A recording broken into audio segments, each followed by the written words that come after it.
I will consider that. Bam. What up, Yang Gang? We're live again. Welcome back. Me and Mia back at the helm once again doing our thing.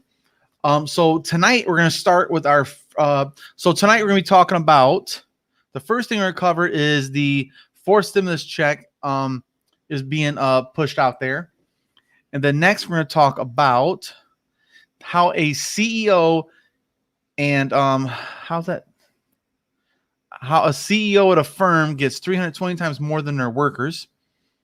And then we're going to talk about the prison system. Yes. Thousands of inmates might have to go back into jail that have been out this whole time doing just fine. Now they might have to go back because of a little snafu, I guess you'd say, in the Trump and not a snafu. Something needs to be corrected by the Biden administration. We'll be covering that as well. And if we have time at the end, we're going to talk about how China's vaccines isn't really doing all that hot. And they're trying to use propaganda to get everyone else to not use what we're doing. So, that figures. They're like, don't use that one. That one's no good. Ours isn't great, but that one's worse. Come on, man. All right. So let me make sure I get this thing pulled up proper. Okay, there's that. Good deal. First article. Oh, get out of my face. Don't tell me I got to do this. Okay, good. I don't. Oh, you booger.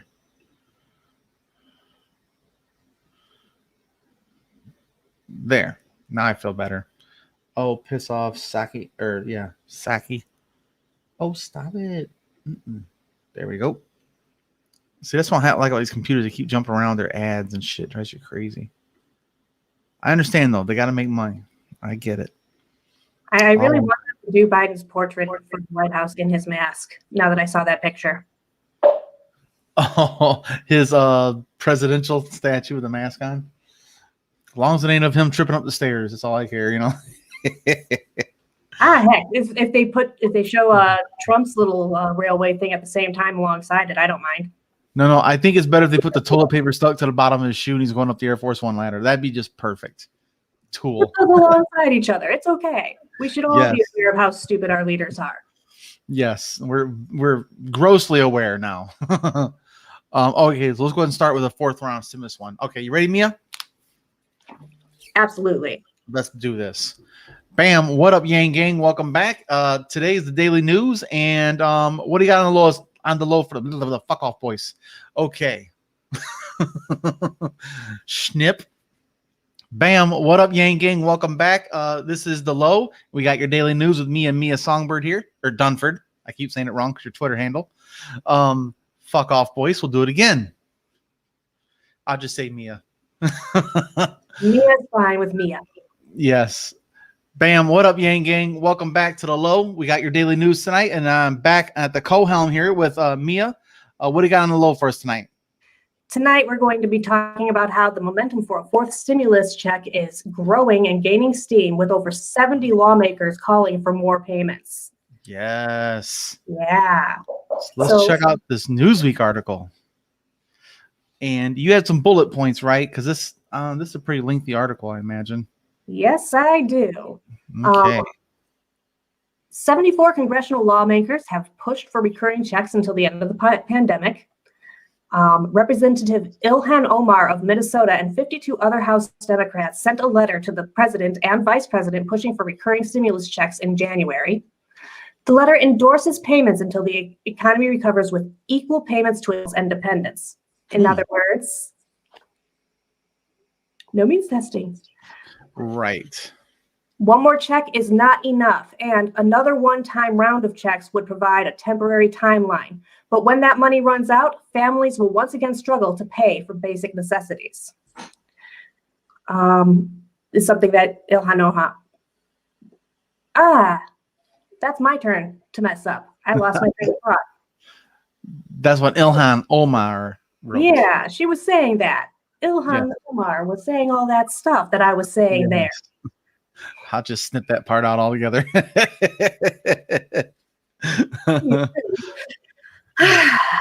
Okay. Ilhan Omar has said that recurring direct payments until the economy recovers will ensure that people can meet their basic needs, provide racially equitable solutions, and shorten the length of the recession. On March 30th, more than 20 Senate Democrats joined that effort. Amongst them are Representatives Ayanna Pressley of Massachusetts, Bonnie Watson Coleman of New Jersey, Jamal Bowman of New York, David Cicilline of Rhode Island, Jamie Raskin of Maryland, Jimmy Gomez of California, Pramila I'm going to say that wrong. Jayapal of Washington, Rashida Tlaib of Michigan, Ro Kahana of California, and Ted Lieu of California. Also, this is a long list, guys. That's what we want. We want a long list. That's right. Also included is Senator Bernie Sanders of Vermont, Chair of the Senate Budget Committee Cory Booker of New Jersey, Elizabeth Warren of Massachusetts, Sherrod Brown of Ohio, Chair of the Senate Banking Committee Michael Bennet of Colorado, Kirsten Gillibrand of New York, and Alex Padilla of California. That is a lot of people. Yes. And here's the thing is the important part is Bernie's part of the Senate Budget Committee. That's the money. Chair of the Senate Banking Committee, Michael Bennet. That's the money. More money. So these are the people that are really, really in charge of balancing this thing out.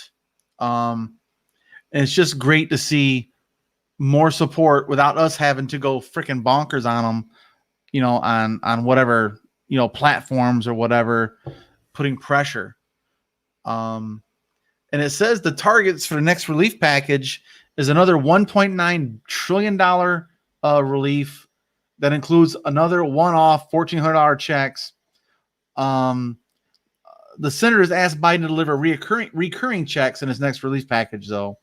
Biden hasn't voiced support for further stimulus checks or given public response to it, at least. And of course, the payments would face legislative hurdles as reconciliation cannot be used again until October 1st, which I found is kind of crazy. They can only use reconciliation once a year or something, a fiscal year or something, I guess. I don't know. I think so. I think that's the case. Yeah. Biden administration is likely to use reconciliation when it becomes available to push through other Democratic priorities. Of course. By October 1st, everything should be fine, right, folks? It'll be perfect. Everything's going to be perfect. Yeah. And the Tax Policy Center at the Urban Institute and Brookings Institute researchers say that a forced stimulus check of $1,400 would lift 7.2 million people out of poverty. So what other priority could there be? I know there's infrastructure. I get it. But October 1st is a long ways away. And it is a long ways away. And people aren't all going to magically just have jobs overnight. And even if they did, we were not heading in a good direction before the pandemic. Right. But the thing is this is going to be an opportunity to go after rethinking the speaking. What do you call that thing? Shit. Filibuster. There you go. Yeah. So this is a good opportunity for them to actually push the filibuster into getting reorganized and say you must be a speaking one with no breaks, no tag team. It's just you got to stand up there and stand your ground, and then they'll vote on it. And so I think this is going to be an opportunity between now and October 1st. You're going to have to push that to get it through, because I think this is a good opportunity to put pressure on all Congress people that don't support reoccurring checks or just a stimulus check in general.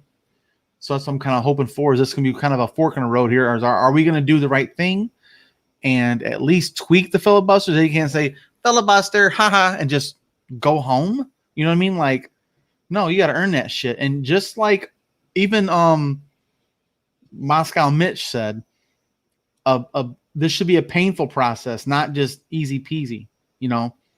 And so I think it should at least go back to a speaking filibuster, and then they can keep progressing in the right direction of getting rid of it. Yeah, it needs to be reworked entirely. Yeah. From the ground up. If they get the filibuster fixed and they can get through HR1, man, that's the big one. We still need HR1, which I'm okay with HR1 being the priority after October 1st. See, that's after October 1st. That's before the midterms, right? But between now and October 1st, the economy has got to be it, man. You got to help people out. We're still dying over here, man. And we're having spikes in our home state of Michigan where COVID B117 variant is really taking off, man. And we've been warned ahead of time, and there's just no way to stop it, man. It's really bad. The math is 1 in 13 people in Wexford County, Michigan, from what I can tell. Oh, that in your county? 1 in 13 people have had it already? Yep. Wow. I haven't looked into Berrien County on that one. That'd be an interesting statistic to look up. Percentage-wise, like what county has the most percentage of positive cases? I'm sure someone's done that, hopefully. So I ain't trying to waste time doing that myself. That's a lot of work. But yeah. Do it every morning. But yeah, I just think that with the variant showing progress, it's gonna start exponential growth again. I think we're down to, was it 30? It was 30,000 new cases a day at the lowest point here recently. Now it's back up over. Oh shoot! Have you looked at that recently, Mia? How many a day it is? The daily averages? No, I haven't looked at the daily averages for that. Like, Yeah, been focused in on the local stuff because of how close it's getting. daily COVID cases for the whole country. And this is why we edit, folks. So, where's it at? Cases today. Oh, that doesn't help, does it?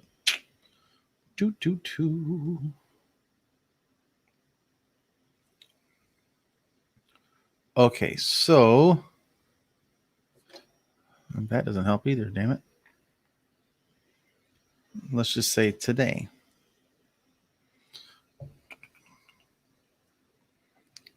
Okay, usfacts.org. That helps. 67,000 cases a day. So we're flirting with 100 again. That won't take long, especially this new variant. It could double. It could double in a week because of that. More recurring stimulus payments. Yes. And on that note, this isn't part of the articles or anything. I just think it's interesting that you would like, and you might like to know. You know how weird Daily Cost was about UBI before? They've teamed up with Income Movement and have a petition out to try and get Biden to pass one. Strange. Yeah. I think it's because it's politically exponential for them. That seems to be probably what it is. But that means that the market is moving in our direction, not away. Well, there's no doubt that this pandemic has accelerated the Overton window shift. Like Andrew said, a year ago, it was 10 years of change in 10 weeks. Now, what's it like? A year has been, what's this like, how many years is this going to make up? Like it is, it's exponential. So I don't know, man. It's crazy that we have, it's past a year, 500,000 are dead.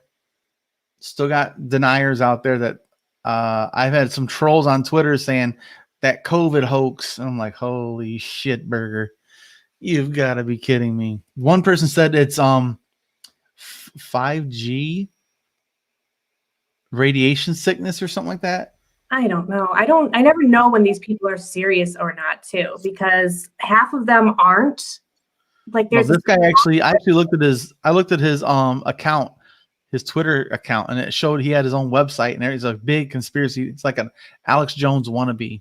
It's so hard to sort through that. I think that's part of what makes it so dangerous is it's hard to they're buried into these non-serious people, these serious people who really take this stuff to heart. Yeah. He's dedicated his whole channel. His whole thing is conspiracy theories, But they're out there. So all we can do, we can't again, I am not for censorship. The only way to beat bad speech is with good speech. We just got to keep speaking the truth. That's it. I don't like the idea of canceling anyone. I don't like the idea of silencing people. I'm anti-censorship personally. But yeah, so we've got enough senators and Congress people that are on the right side of history, if you will, right now saying we've got to keep this up, man. Because look what happened with the last round of, and it should be, they shouldn't be saying 1,400, should be 2,000, you sons of bitches. 1,400's over. 1,400 is over. That number is null and void. It's in the past. 2K, baby. Get it right. And just think, if you'd let Andrew win the first time around, it would have only been 1K. Yep. Everybody would have got it. But yeah, man, we'd like to hear what you guys think about this, because this is an interesting moment where you got 70 plus people putting pressure on the vice president and the president, saying, hey, man, including the people signed on board who are cutting the checks. The budget committee with Bernie and what's his name? Michael Bennett is in charge of the Senate Banking Committee. So they know where the money's at. They know the money's there. They're on board.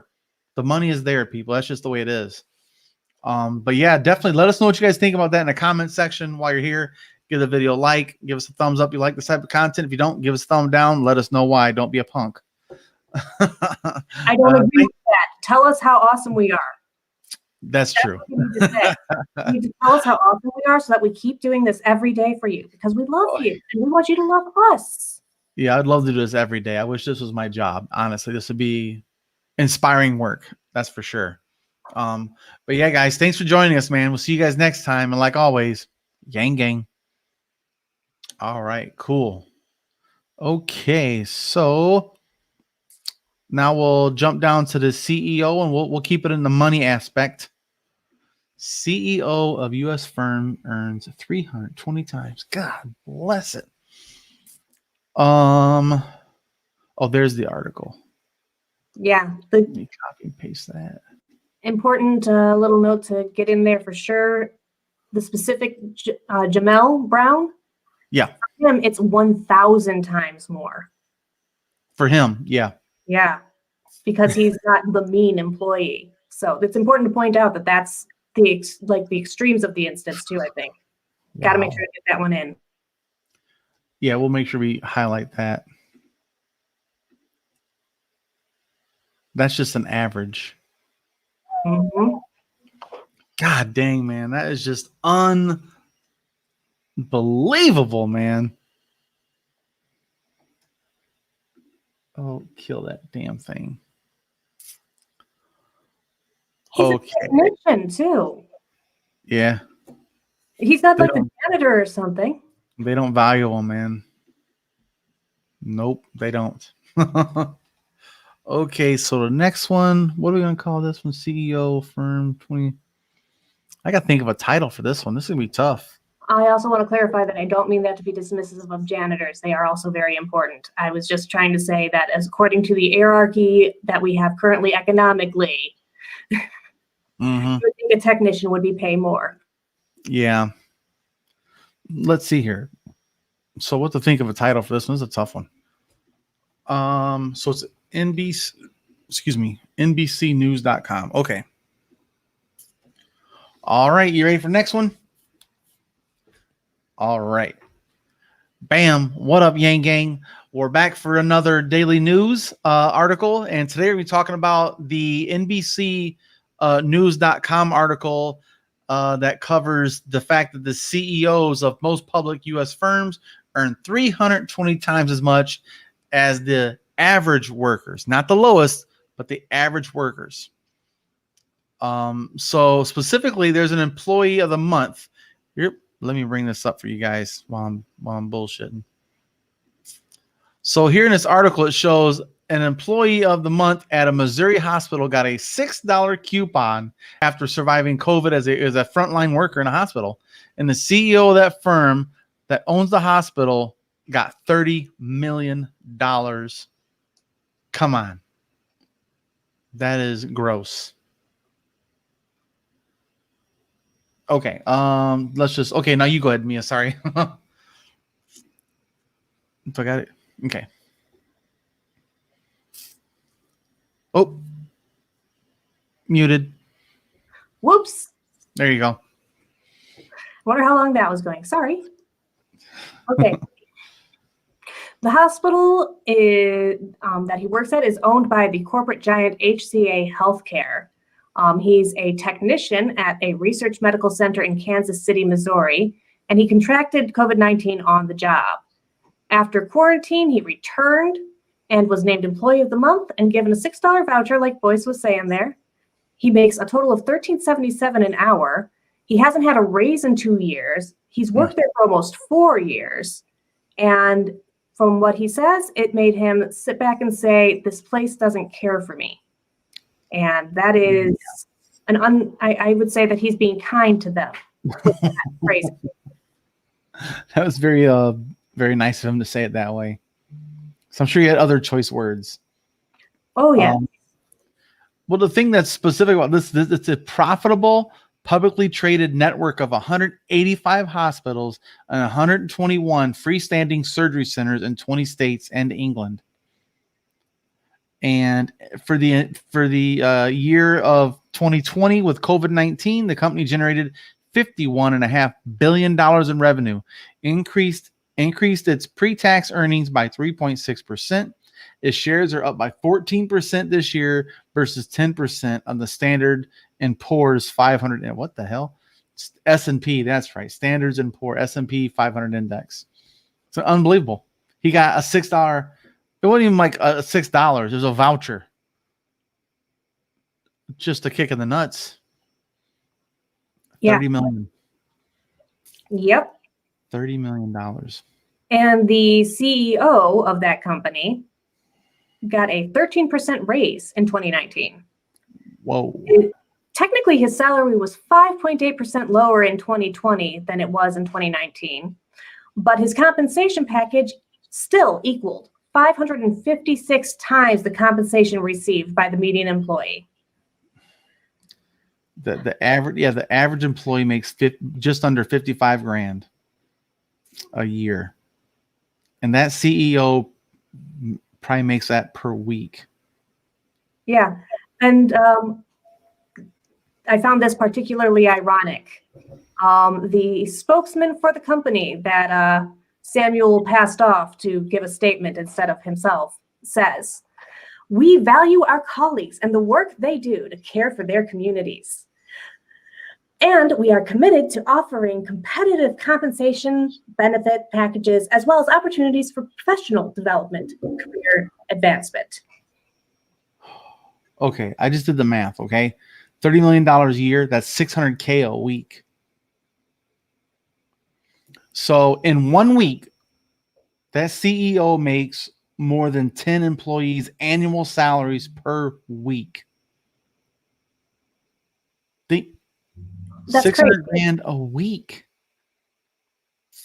That would take me 10 years to earn what he makes in 1 GD week.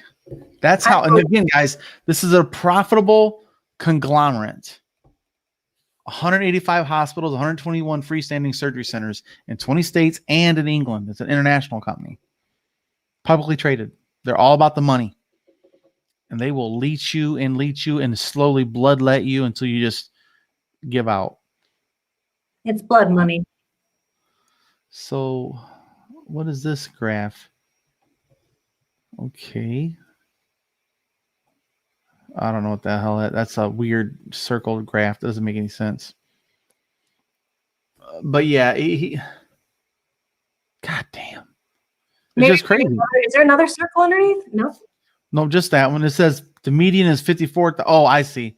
The median income is 54,000 represented by this circle. He makes 30K a year, and this is how much the CEO makes in comparison to their things. Holy crud. That thing could suck them up into its orbit. It would defecate that size.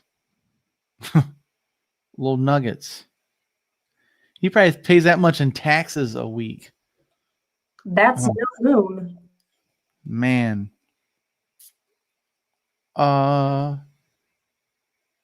Yeah, so I'm going to highlight this part 2 here. The Service Employees International Union, of which Brown is a member, and which connected Brown to NBC News, has been negotiating unsuccessfully with HCA to raise its workers' pay to $15 an hour for more than a year.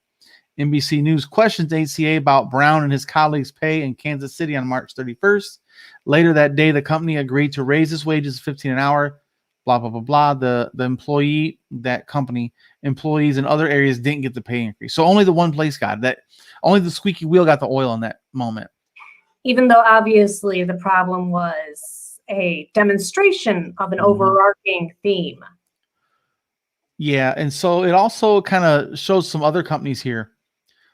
Some companies pay their CEOs far more than the average, of course. In 2019, for example, C. Douglas McMillan, Walmart's chief executive, received a package worth $22 million, or 983 times the median worker.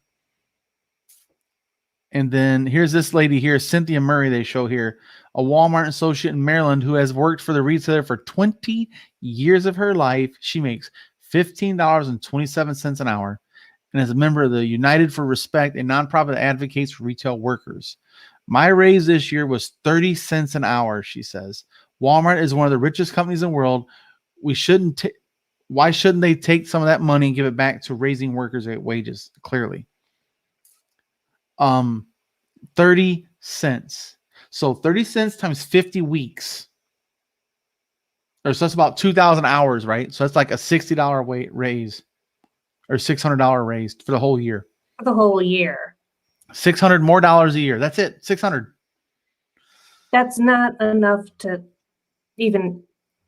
But and the CEOs and the executives would get like a $20,000 bonus, a $50,000 bonus, $100,000 bonus. Come on, man. Yep. Now here's the other. Oh, here it is. Yeah. So 3/4 of the company's store management team started as hourly associates, he added, noting that an average Walmart store manager earns more than $180,000 a year. Yeah. Yeah. But you have far less store managers. Yeah. You have normal employees. You might as well play the lottery. Yeah. That's a cutthroat corporate ladder too. Think about the people everybody going to become a manager. Is that the game plan? Is that what Walmart is thinking is going to happen? Is it the new coder? Yeah, shut up and code, huh? But that's the thing, though. They want you to. They dangle that carrot. If you stick around for 20 years, you might be the manager when you just wind up making $15.27 an hour instead. 20 years, man. And there's no pension. She probably doesn't get full-time benefits. You know what I mean? Like vacations. They will intentionally put you at like 39 hours, these sorts of places, to stop you from qualifying for benefits. Yeah, they're it's a dirty game, man. We have to hold them accountable. But again, guys, this shows you how perverse the system is. This is capitalism run amok. I'm pro-capitalism, but not unfettered, unchecked. Because the wealth gap is getting bigger. CEOs, I mean, how much money do you really need? I don't know. I think I saw a statistic that said anything after $75,000 a year doesn't really improve your quality of life. If you live in an average size place, not like LA, 75 grand, you're just getting an apartment, but an average US home. In the Midwest, $75K a year, you're living comfortably. Yeah, you get a decay on the return rate as you go up higher. It still does help a little. You get a little bit happier, and then it just flatlines. Not far from that, but 75K was where people seem to be statistically the happiest, and that was a few years ago too. So inflation, yada yada, But also, the point of that study I read was 75K, all of your basic needs are met, and you get to take a vacation every year, and you get to have savings, and you can afford to save for college. You know what I mean? Like all your basic necessities and planning to distribute your wealth in the future to your children, whatever, you're there. 75K a year per adult. So if you have a married couple, you're making $150,000 a year. Man, that's kicking some ass in Michigan. It really is. If I live where I live, $75,000 a year right now. If I made that, I'd have a new couch. I'll tell you that much. The way I know how to live now, if I were getting just the freedom dividends, so that me and my husband were both getting $2K in a year, we would be able to survive without welfare until the DH has to go kiss it where the sun don't shine. Yeah. And that's what it comes down to. And so again, we have a Congress that is divided on party lines, that won't pass recurring stimulus checks, universal basic income, universal health care. They don't even give a shit about universal housing. They can care less about the homeless community because they don't vote. And now we got CEOs who donate to corporate super PACs and have lunches with so-and-so and wine and dine this person and that person. They have a lobbyist, and that's how they get represented by the politicians, not us. Another reason to end Citizens United. Until the moment that they say something that Mitch McConnell doesn't like. Yeah, exactly. Well, he's retiring. He's sick. I think he's done this year. I hope. But yeah, this just goes to show you guys, we have to have a democratic socialist society where workers have a seat at the table, where we have unionized workers at Walmart's, at every corporation. If you want to be publicly traded, you have to allow a union. That should be a simple enough legislation. If you're on the public market, you must have unions. Or you don't have to force a union, but you can't stop them. You should damn near promote them. I definitely agree. For like small mom and pop stores, that doesn't make sense. But like you said, right, for larger chains that go across multiple states, there should be a basic standard they have to meet. Well, if you're a for-profit business on the public stock exchange, you're a big business. Like Pizza Hut, like Pepsi, like Walmart and Target and all of them, Kohl's. They should all of them. They should all be unionized and have workers represented at the corporate board meetings to have their voices be heard, period. Especially during a pandemic when they're like, hey, we got to have chicken, guys. Get back on that chicken plant. Oh, we have 70% COVID cases. Oh, well, you feel okay? Keep spraying that chicken down, baby. We can't go without chicken nuggets in America. I watched a documentary or something about, John Oliver covered how they do meat packing plants, and man, that was disgusting. It'll make you not want to eat meat, don't it? It does. It does gross. Make me want to eat meat. It makes me want them to make plant-based meat a lot faster, though, because I like the taste. Well, factory farming is the problem. It's inhumane. They hang them suckers up by their necks, just cut their throats. It's disgusting. It's not just that. He was talking about, like, they make them move so fast on the line. They get like 3 seconds per chicken.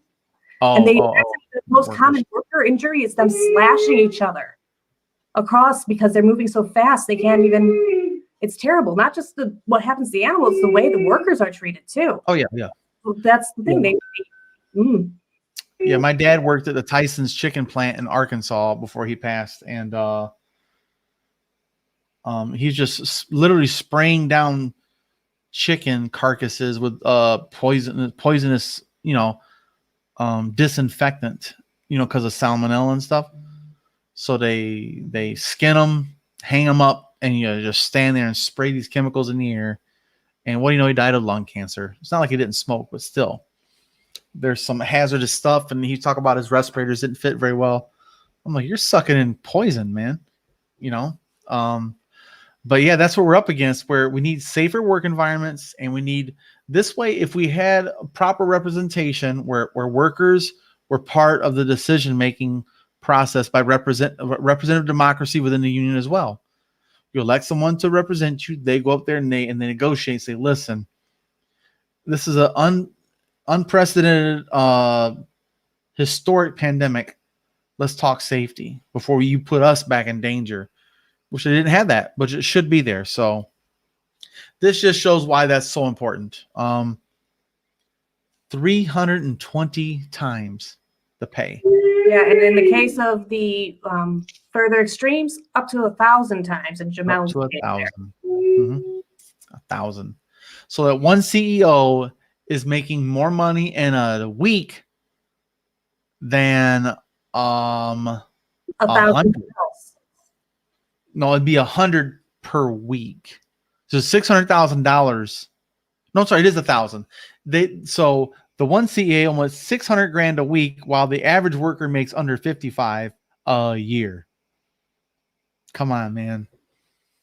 And so it's gross. We got to figure out how to balance this thing out. Again, we could properly recirculate this revenue, this profits, these taxes into a VAT. So if this person makes 600K a week and they go buy a yacht, they pay a higher tax. Think about the arrogance of it too, to think that you're worth 1,000 times more than somebody. I honestly don't care what you do. What makes you think that you could possibly be worth 1,000 people's labor every single year? 1,000. I don't care who you are. You're not worth 1,000 people's lives. 1,000. So while they're laying off people and giving bonuses, American Airlines is one that really sticks out to me, that took the corporate bailout from the government, from our money, our tax dollars with them. They laid off 30,000 flight workers and bought back stock. And eventually that becomes a buyback and gives them bonuses for the corporate overlords, if you will.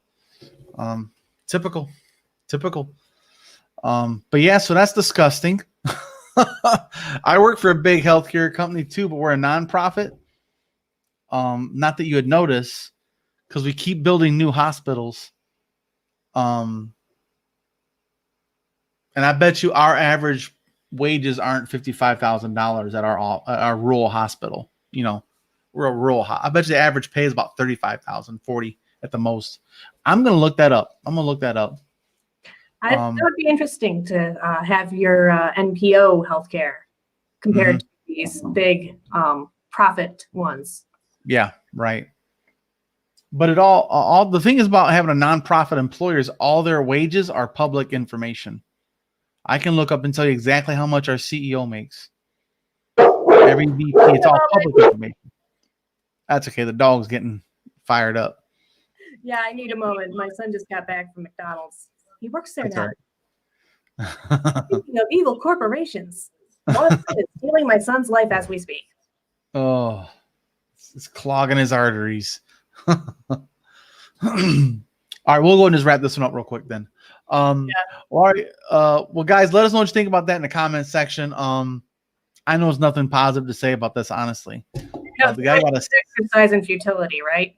Yes, the guy got a $6 voucher, and hasn't had a raise in a couple years, and it's not being paid properly, not being compensated for risking his life and health to help us as society stay safe, to get through this pandemic. A frontline healthcare worker got a $6 voucher.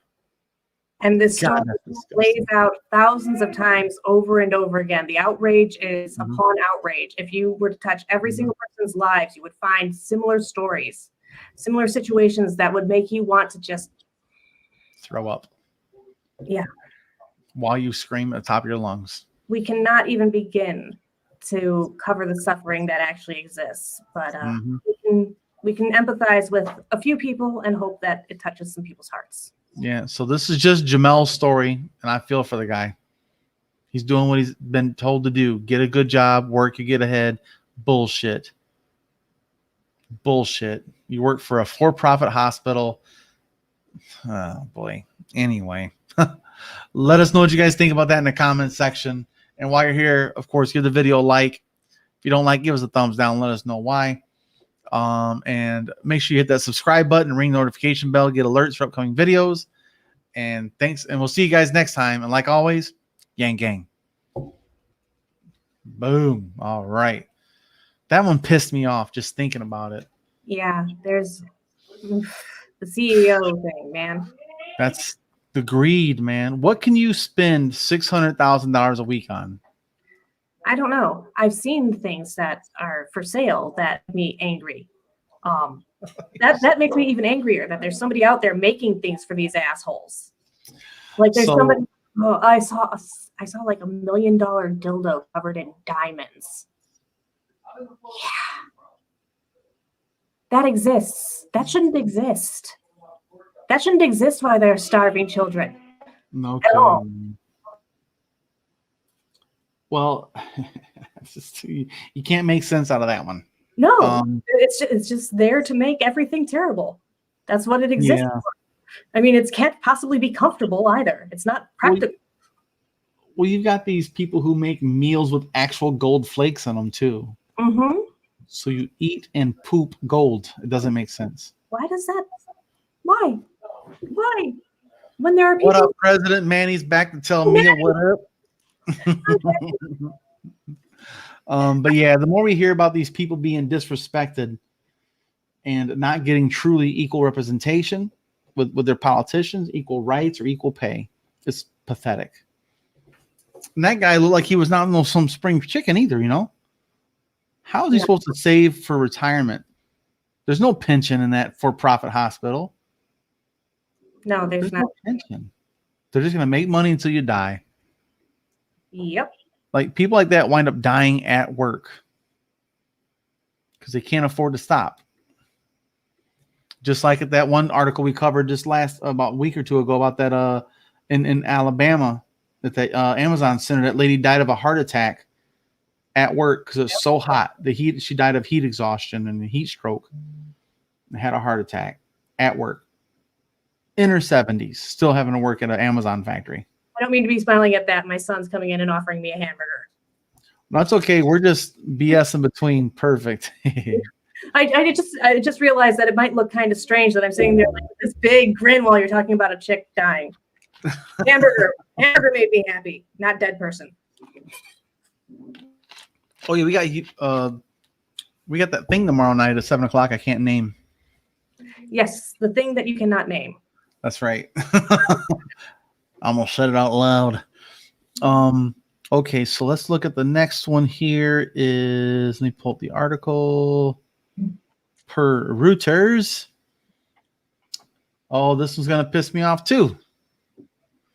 About the inmates, man. This is bad. You ready? What he says, how can we get ahead when you only get a 1.5 raise for exceeding goals? Trust me, that's what I mean. We got to have representation, worker representation at the corporate boards. There should be a seat at the table for representation. To say, that 1.5% raise, yeah, kiss my ass. How about 5? We'll take 5. You guys got 13% raises. We want at least 5. We want half. We want 6.5.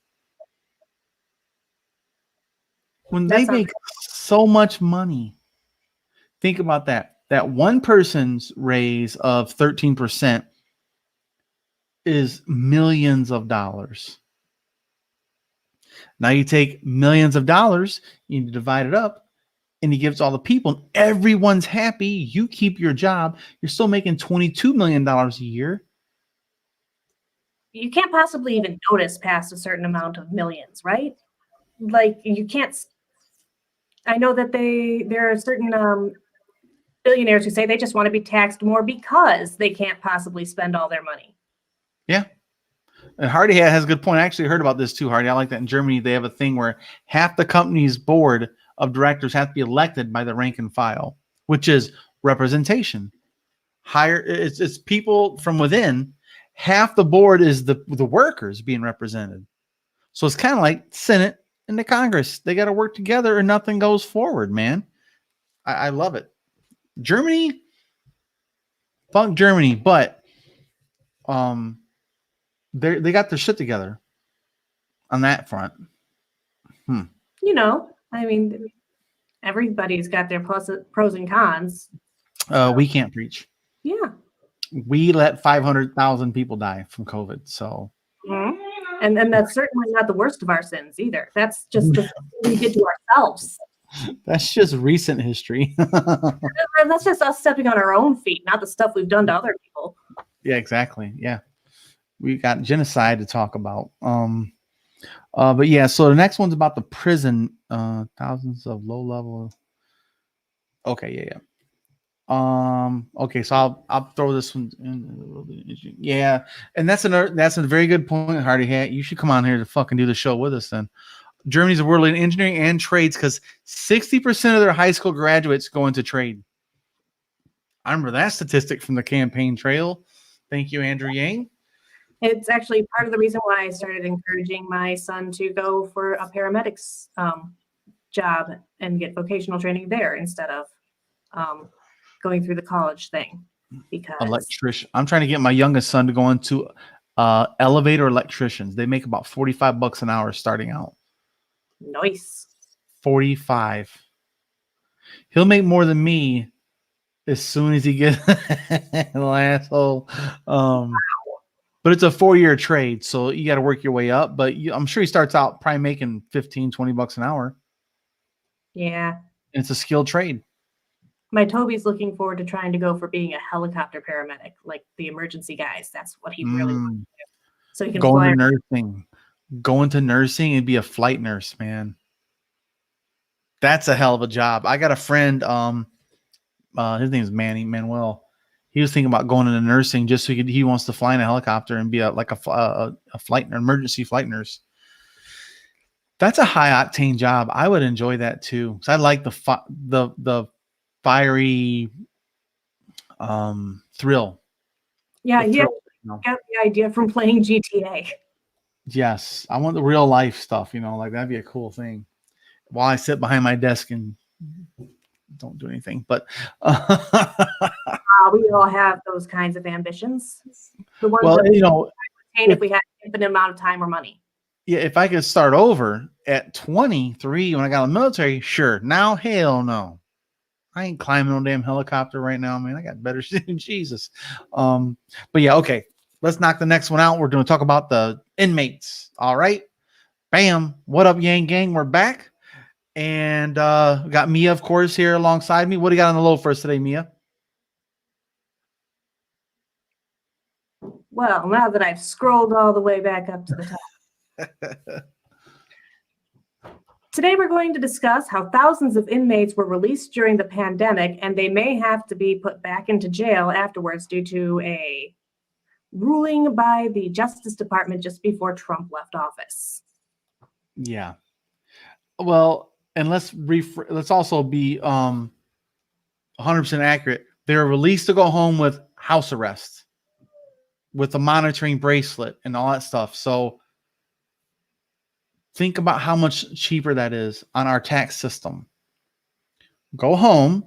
We're going to monitor you and let me know. I've had not me personally, but I've had personal experience with these monitors. You can't drink. You can't do drugs. They have a sensor on your skin that can tell if you have alcohol or drugs in your system automatically. So if you start drinking alcohol, it sets it off. The cops come, they're taking your ass back. So to me, we really need to think about nonviolent offenders. If you get I'm not sure the numbers, I'm just going to throw some. If you get 5 years, right? You get 5 years. After a year, let's say, okay, you've, because the point is that you can't function in society legally. You can't be trusted. You're a danger to society because you stole something or whatever it is. This is my view. This is the view of the criminal justice system. So now I got 5 years. After a year, you've shown that you can survive and follow the rules in a very controlled environment. The next step, year 2, is go home. House arrest. You can't leave the house for a year. Just can you stay home? And then you can do like a work release thing. So you go home, you can only go to work and back home for 1 year. Better than jail. We actually already have a system that uses it. It's right. Parole. But we should do it sooner. Year 2 of 5. Home. You cannot go anywhere but home and to work. That's it. GPS monitoring everything. They can know where you're at. And then in the 3rd year, you can say, okay, you can go out to work, but you can also stay out till 10 p.m. You have a curfew. They do that as well on parole. And then you don't have it. Then you're just on parole without the monitoring. If you don't break any laws for a year, then the 5th year, expunged, you're done, and it's expunged from your record.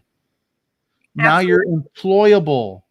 can't ask somebody to go get employed if they have a fucking criminal record, man. Not as long as we're going to put that on the applications, right? Exactly. I think it's a privacy thing too. Yeah, I don't like the way that our applications are currently. I think there could be some tweaks to the standard, but that's nitpicking. But so these people are now during COVID-19, like it's not safe for them to stay here, which it never was to begin with. Their safety has always been a concern because it's very easy to get killed in jail and addicted to drugs. And so they sent them home with then the Trump admin, like you said, the last second did a little verbiage says they must go back. I think it said, right? Let's pull up this article. Yeah, go ahead. Let's see, where is it? A moment of a break. I'm going to be a few. I can't quite yet. I will be in about 15, 20, something around there. Apologies. We can make this the last one. It's not a big deal. This is 3 good ones. We're good. Okay. Yep. So we got this guy here is featured in his article on Reuters. Kendrick Fulton. He's sent back home to rebuild his life in Round Rock, Texas, after 17 years for selling crack cocaine. For selling something the government created. Let's also be real about this. So a nonviolent drug possession charge for selling cocaine, 17 years, man. And it shows right here, that's the ankle monitoring device. And look at this lovely home he's in. I'm not sure this is his home, but looks like a nice place to go. I'd rather be here than jail. And this incentivizes good behavior. Yeah. He's just one example of the thousands. Okay, a little bit more about that legal opinion. It was a legal opinion, to be specific. The legal opinion has a strict legal interpretation of the CARES Act, and the memo states that the Bureau of Prisons must recall prisoners in home confinement to correctional facilities. Yeah, that's right there. Mm-hmm. That's sort of it. But that's the thing. Biden did it with a swipe of a pen, or Trump did. Biden can undo it. It's just that easy. But he hasn't yet, and we don't really have any comment from him, from my understanding. Right, not yet. Not yet. Not yet. He's got a lot on his plate, man. I give it. And these people aren't being forced back yet. Does it show? I read. I can't remember if it showed like a date, a certain day when they have to start taking people back. I don't think there's a specific date, partially because I don't think they could predict when the pandemic's going to end to that degree of certainty. Also, this is once the pandemic is cleared, then they have to go back. Yep. Once the pandemic is cleared, they're going to start pulling all these people back in. But they are arguing that they have proven that they can reintegrate into society. They've already started making new lives. They've been excellent citizens. Mm-hmm. And a lot of them weren't even in there for things that I feel they should have been in the first place, right? Mm-hmm.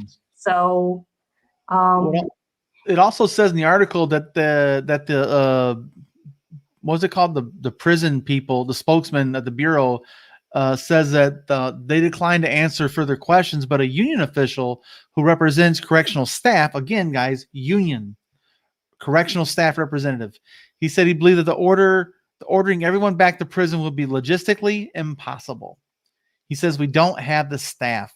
We're already in chaos as it is as an agency. And it says the Justice Department, of course, declined to answer any questions about the policy instead of touting the BOP's success administering more than 122,000 doses of coronavirus vaccines to staff and inmates. Let's focus on what we did right and not what we're doing wrong, you know?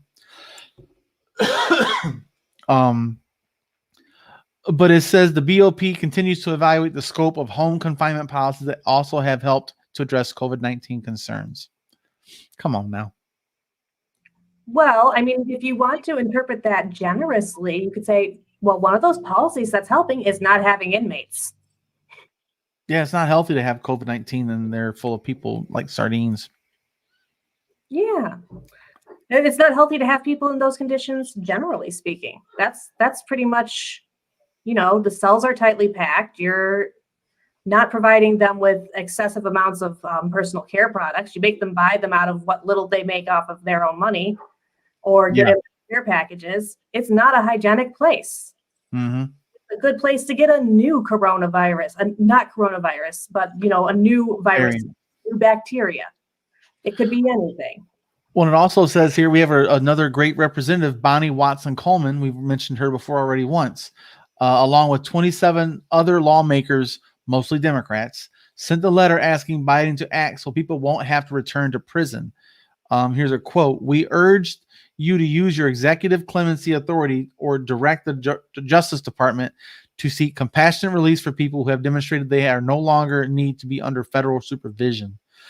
And it talks about another prisoner, Miranda McLaren, 43, a disabled Iraq war vet of the U.S. Army, sentenced to 5 years on drug-related offense, said not knowing whether she will be sent back to prison is taking a toll on her mental health. And she says, it will drive you crazy. I kind of felt like I did before I went to prison, not knowing what's going to happen. And there's another sad story. Someone with PTSD, Iraq war. I can't say that.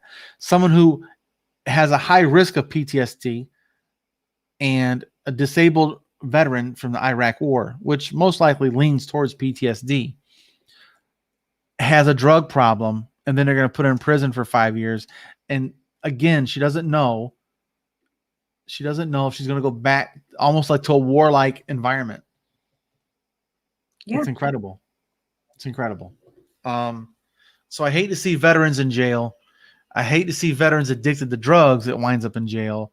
And now we have another veteran who's out of jail who might go back, don't know when. I couldn't imagine. She's 43. She's my age, man. Think of the domino of just horrible decisions that had to have been made to allow these kinds of circumstances to happen. Yeah. Like, every step along the way, there was an intervention point that things could have been changed at. There were multiple spots that things should not have gone that way. Mm-hmm. There should have been treatment for her. She, instead of going to jail in the first place, she should not have been jailed for that. She should have been being taken care of. Mental health should have been taken care of. Mm-hmm. And instead, we just push it and push it and push it until things are so bad that people... Well, we criminalize mental health, we criminalize poverty, and we criminalize addiction, and this is what you get. And then we don't treat people. We send across the ocean to kill people, and we break people. We bring them back. We don't fix people. And not just overseas, here too. Cops, firefighters, emergency room nurses and physicians. I think another one is probably social workers. The shit they see, man. There's a lot of stress in life, Life is a series of stressful events. Sometimes. Some people have zero stress because they're just pricks. Yes. The elite. Yeah. Well, when your needs are all met and you don't understand why other people's needs can't just be met with the wave of a wand, you lack empathy. Why would you have to empathize with anybody in that situation? Well, you don't have to. That's just the beauty of it. That's the problem with it, really. Yeah, right. Well, yeah, it's not the beauty of it, that's for sure. So they're imploring. They've written letters. It's about the most they can do is implore Joe Biden to do the right thing. So there are people that have been released that are nonviolent offenders who have done what they were due, because what they're doing right now is what they were going to do anyway eventually when they served some more time. And then they would have got this the same step of the way. We're just advancing it, right? So what was the whole point in imprisoning them then? They're really working. That's exactly what I mean. So if you have a drug-related offense, let's say it was heroin. Okay, now you're at house arrest. We're gonna put a bracelet on you. You can't do drugs. You can't drink. Okay. Does it have to go straight to federal prison? No.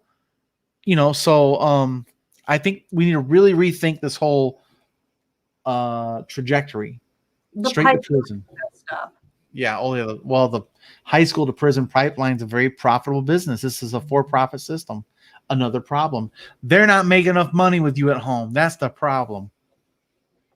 That's all there is to it. We need your ass back in that cell so we can make money off you. Ah, no. Don't let it happen. I don't know, man. I'm so sad about this stuff, man. We have had some really depressing ones tonight. Well, there's not a lot of good news going on right now, you know? No. There's not a lot of good things. In spite of the fact that there is a lot of good things compared to like a year ago. Yes. But yes. We all know, and we have all known, that there have been a lot of systemic problems in our country for a very long time. And Joe Biden coming in is not going to be what fixes it. Us continuing to bitch and moan about it is going to push it that way, at least. We at least got to make everybody aware, because no one comes here to the Trickle Up to find out how great everything is. If everything is great, you wouldn't need this damn thing to exist. We would just go on about our lives. Yeah, but we could find another Bernie Sanders mittens story sometime soon. That's okay. Yeah, we'll get one of those for sure. We'll have to make a vested effort for something positive next time. We got to make sure we have a quota of one positive thing. I think so. Especially let's try and commit to that. Let's try and commit to that one positive thing. And that's all we can really commit to. If not, we're just ignoring the problems, you know.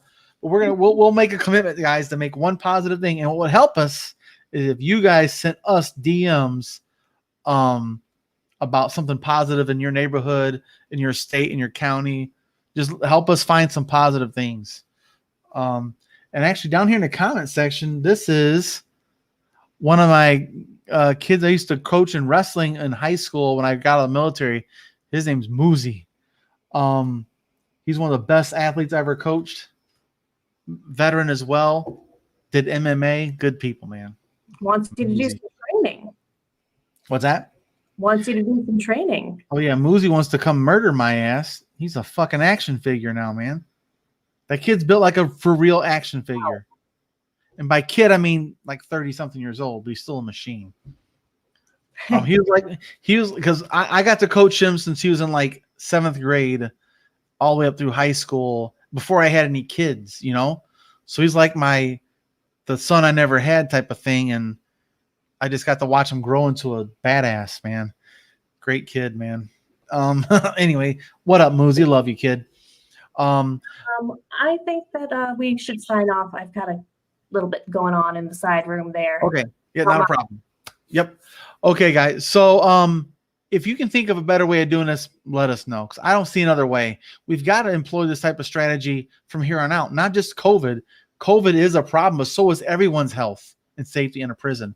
Prisons are not there to keep you safe. It's there to make money off of you. You're a cog in the wheel. You're a pawn on their board. They don't care if you suffer, if you become addicted, you get raped, tortured, and mentally wasted and traumatized the rest of your life. They don't care.